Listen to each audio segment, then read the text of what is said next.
Atong sayro ng dugang pang mga balita sa Mindanao. Makabanato si Efren Mamak live sa General Santos City. Efren.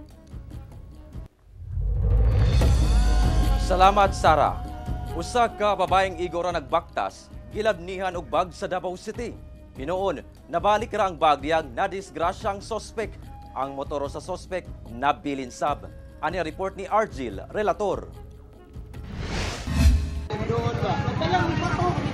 Sa video nga kuha sa netizen, makita kining babae ug usa ka motorsiklo sa Pora Street, Barrio Obrero, Davao City niadtong Pebrero 6 sa gabi. Ang maong 21 anyos nga babae, biktima di ay sa pangpanglabdi ug bag. Ang motor nagiparang iyahan sa suspect. Sa pagpanubay sa bahada pulis, nasayran nga samtang nagbaktas ang biktima og duha ka ubanan. Dunay niagi nga usa ka single nga motor ug kalit nga gilabni sa rider ang shoulder bag sa biktima.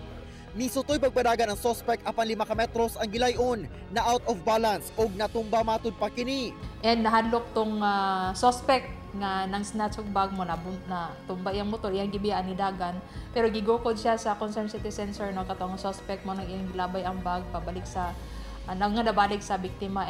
Nisutoy og dagan pasibat ang suspect og gibili ng iyang natumbang motor. Nasubay og nailhan na sa kapulisan kung kinsa ang nag-iya sa motor og parayon kining gipangita. Ginahulat na lang sa kapulisan ang desisyon sa biktima kung magpasaka pa kini og kaso batok sa suspect. Nanatay ginahimo ana sir kay kung dili siya magpakita sa ato ang PNP personnel from Bahada Police Station, so we will convince the victim to file a case against this suspect. Kauban si Melchor Awing sa kamera. Ako si Argil, relator. 1 Mindanao.